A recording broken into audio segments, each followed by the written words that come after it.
আমার এক খুব কাছের বন্ধু আছে, নামটা বিপ্লব। প্রায় ৮-৯ বছর ধরে সে ট্রাক চালায়, লং রুটের ড্রাইভার। শহর থেকে শহর, রাজ্য পেরিয়ে রাজ্য, দিন রাত এক করে রাস্তার সাথেই তার জীবন জড়িয়ে গেছে। রাতের অন্ধকার ফাঁকা হাইওয়ে, জঙ্গলের মাঝখানে লম্বা নির্জন রাস্তা, যেখানে মোবাইলের নেটওয়ার্কও হারিয়ে যায় আর মানুষের উপস্থিতি তো প্রায় নেই বললেই চলে। সেই সব পথই তার নিত্যদিনের সঙ্গী। অনেক ঝড় বৃষ্টি, দুর্ঘটনা, ডাকাতির ভয় সবকিছুই সে সামলেছে ঠান্ডা মাথায়, কারণ এই জীবনটাই সে বেছে নিয়েছে। কিন্তু একটা রাত ছিল, একটা এমন রাত যেখানে সবকিছু হঠাৎ করেই বদলে গিয়েছিল। সেই রাতে রাস্তা একই ছিল, ট্রাক একই ছিল, কিন্তু কিছু একটা ছিল না ঠিকঠাক। কিছু একটা যা চোখে দেখা যায় না, কিন্তু অনুভব করা যায় খুব স্পষ্টভাবে। আজও এত বছর পরেও সেই রাস্তার কথা মনে পড়লে বিপ্লবের গলাটা কেঁপে ওঠে, চোখের দৃষ্টি বদলে যায়। কারণ সেই রাতটা শুধু একটা ঘটনা ছিল না, ওটা ছিল একটা অভিশাপের শুরু বিপ্লবের জীবনে। নমস্কার, এমটি স্টুডিও 0.1-এ আপনাকে স্বাগত। চ্যানেলে যদি নতুন হয়ে থাকেন, চ্যানেলটিকে অবশ্যই সাবস্ক্রাইব করে আমাদের পাশে থাকবেন। ঘটনাটা আগস্ট মাসের মাঝামাঝি সময়। বর্ষা তখন নিজের পুরো শক্তি নিয়ে নেমে পড়েছে। আকাশ যেন থামতেই চায় না। একটানা বৃষ্টি, রাস্তা ভিজে পিচ্ছিল, চারিদিক ধোঁয়াটে অন্ধকার। সেদিন বিপ্লব মাল বোঝাই করে রওনা দিয়েছিল ঝাড়খণ্ডের দিক থেকে পশ্চিমবঙ্গের দিকে। রুটটা একটু শর্টকাট, সময় বাঁচানোর জন্য অনেকেই ড্রাইভার এই রাস্তা বেছে নেয়। কিন্তু এই শর্টকাটের একটা বড় সমস্যা আছে।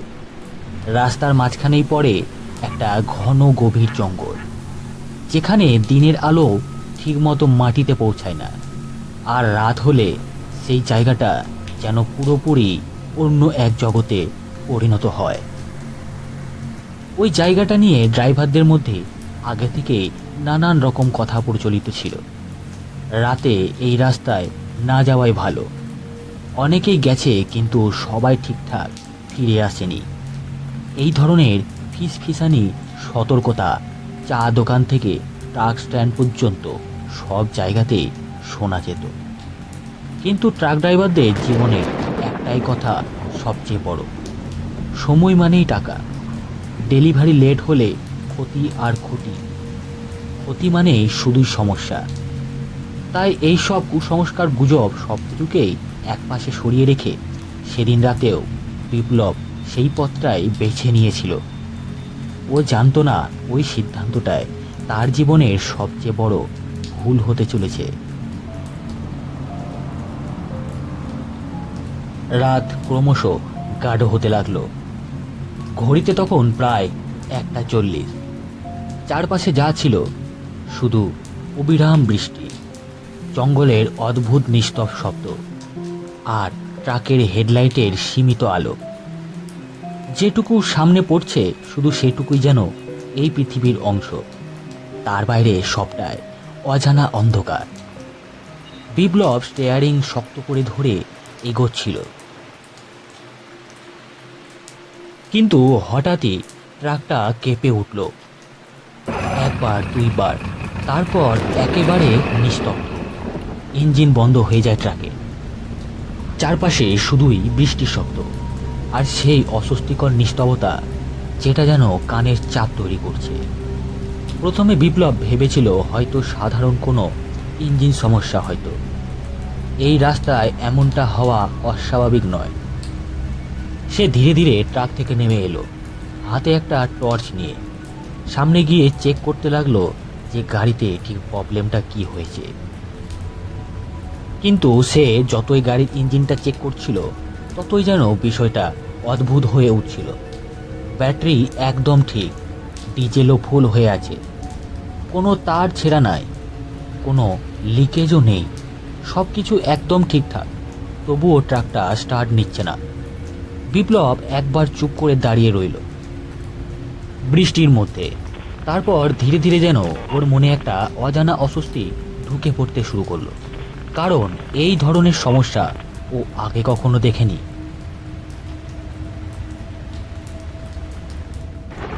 ঠিক তখনই বিপ্লব একটা জিনিস লক্ষ্য করলো। একটা খুব অদ্ভুত অস্বাভাবিক ব্যাপার। জঙ্গলটা হঠাৎ করে চুপচাপ হয়ে গেছে। না কোনো পোকামাকড়ের শব্দ, না ঝিঝি পোকার ডাক, না পাতা নড়াচড়ার, এমনকি বাতাসের হালকা শব্দটুকুও নেই। যেন পুরো জঙ্গলটা এক মুহূর্তে নিস্তব্ধ হয়ে গেছে। শুধু বৃষ্টির টুকটাক শব্দ, যেটা এখন আগের চেয়ে অনেক বেশি জোরে কানে লাগছে। বিপ্লব থেমে গেল। একদম স্থির হয়ে দাঁড়িয়ে রইল সে।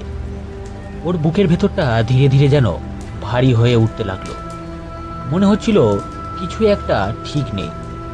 এই নীরবতা স্বাভাবিক নয়, কারণ জঙ্গল কখনোই পুরোপুরি চুপ থাকে না। সেখানে সবসময় কিছু না কিছু শব্দ থাকে। কিন্তু এই মুহূর্তে যেন সব কিছু হঠাৎ করে থেমে গেছে।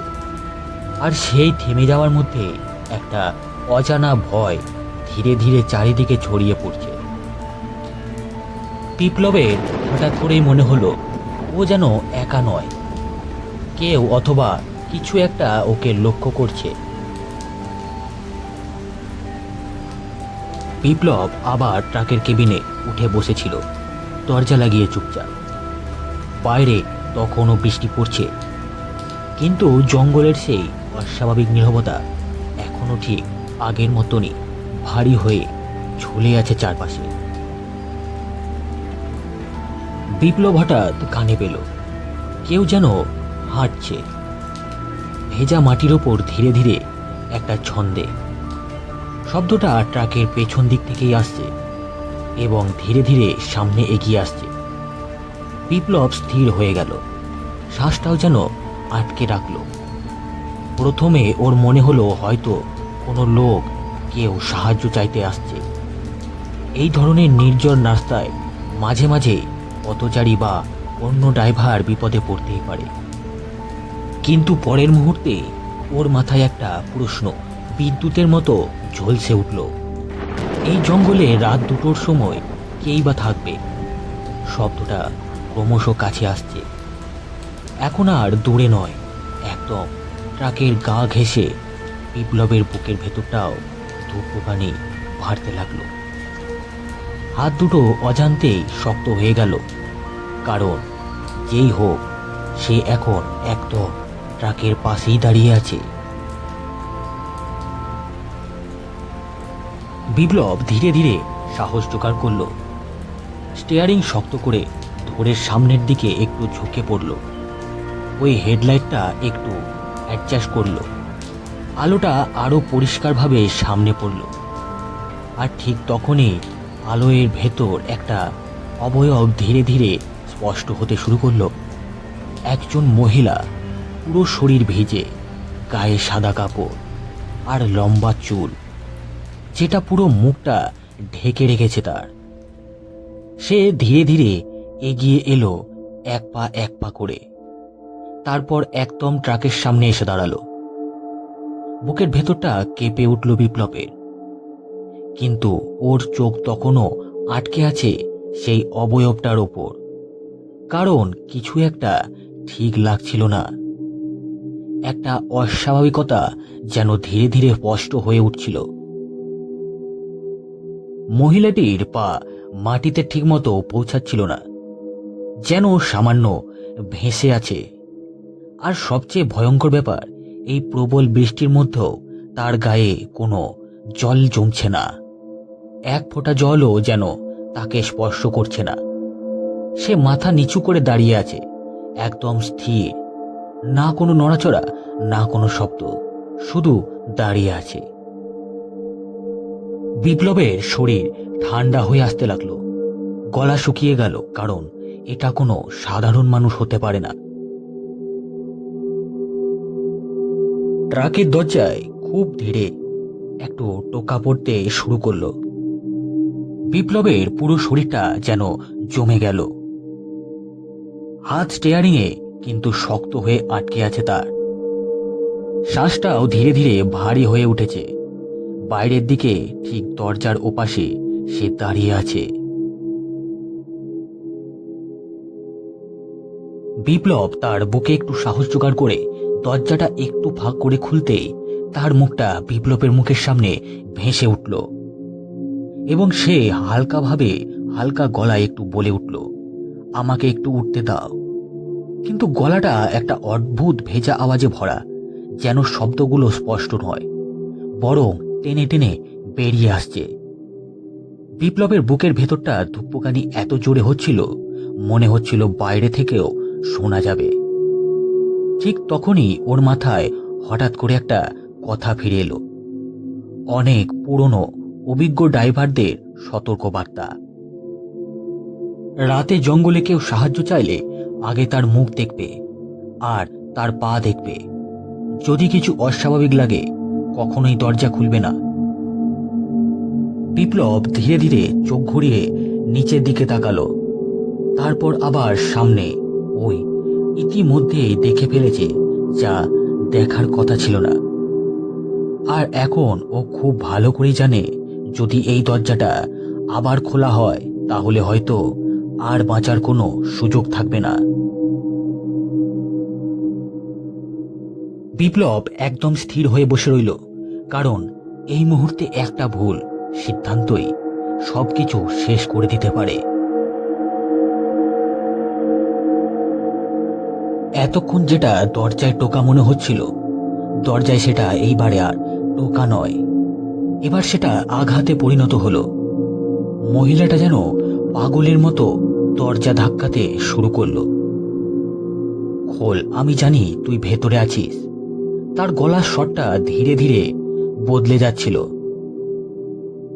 একটা সাধারণ মানুষের কণ্ঠ থেকে কিছু একটা অস্বাভাবিক অমানসিক কিছুর দিকে।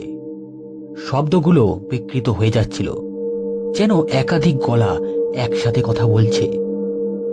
বিপ্লব আর নড়তে পারছিল না, শরীর যেন অবশ হয়ে গেছে তার। ঠিক তখনই ওর চোখ হঠাৎ পড়ল রিয়ার ভিউর দিকে, আর পরের মুহূর্তেই ওর বুকের ভেতরটা যেন থেমে গেল। ট্রাকের সামনে কেউ নেই, দরজার পাশেও কেউ নেই, কিন্তু সে এখন ট্রাকের ছাদের উপর দাঁড়িয়ে আছে।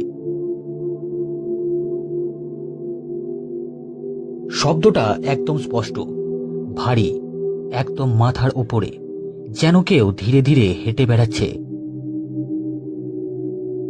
বিপ্লবের মাথার ভেতর তখন একটাই চিন্তা, এখান থেকে বাঁচতে হবে যেভাবেই হোক। বিপ্লব চোখ বন্ধ করে ফেলল, কাপা কাপা হাতে ইগনিশিয়ানের চাবিটা ধরল। প্রথমবার ঘোরালো, কিন্তু কিছুই হলো না। বাইরে তখন ঠক ঠক শব্দ ক্রমশ বাড়তেই থাকে। দ্বিতীয়বারও সব শক্তি দিয়ে চাবিটা ঘুরিয়ে দিল। ট্রাকটা হঠাৎ করে স্টার্ট নিল। বিপ্লব আর এক সেকেন্ডও দেরি করল না। এক্সিলেটারে পা চাপিয়ে সরাসরি ট্রাকটা সামনে ছুটিয়ে দিল। কিন্তু ও জানতো না এটা কি সত্যি শেষ, নাকি কিছু একটা এখনো তার সাথে রয়ে গেছে।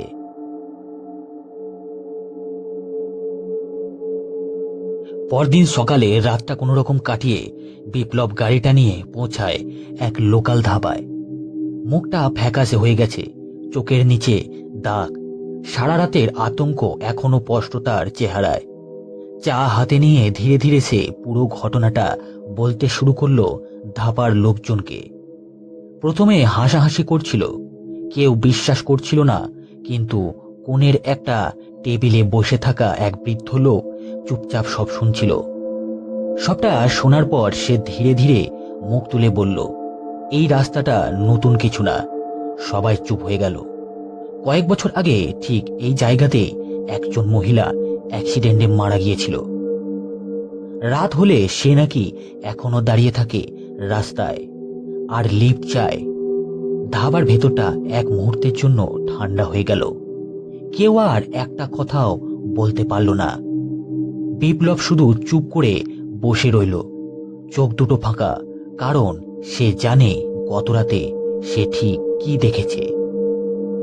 তারপর থেকে বিপ্লব আর কখনোই সেই রাস্তা দিয়ে যায় না, যত বড়ই শর্টকাট হোক, যতই সময় বাঁচুক। বিপ্লব আর সেই জঙ্গলের রাস্তা বেছে নেয় না। কিন্তু আজও যখন বৃষ্টি পড়ে, রাত গভীর হয়, বিপ্লব মাঝে মাঝে চুপ করে যায়। কারণ ট্রাকের ছাদের উপর সেই হাঁটার শব্দটা এখনো ওর কানে বাজে। গল্পটি আপনাদের ভালো লেগে থাকলে চ্যানেলটিকে অবশ্যই সাবস্ক্রাইব করে আমাদের পাশে থাকবেন। আর হ্যাঁ, একটি লাইক অবশ্যই করবেন, এতে আমাদের এমনই সব কন্টেন্ট তৈরি করতে মনোবল বৃদ্ধি পায়। আবারও আসছি একটা নতুন কোনো ঘটনা নিয়ে। ততক্ষণের জন্য ভালো থাকবেন, সুস্থ থাকবেন। নমস্কার।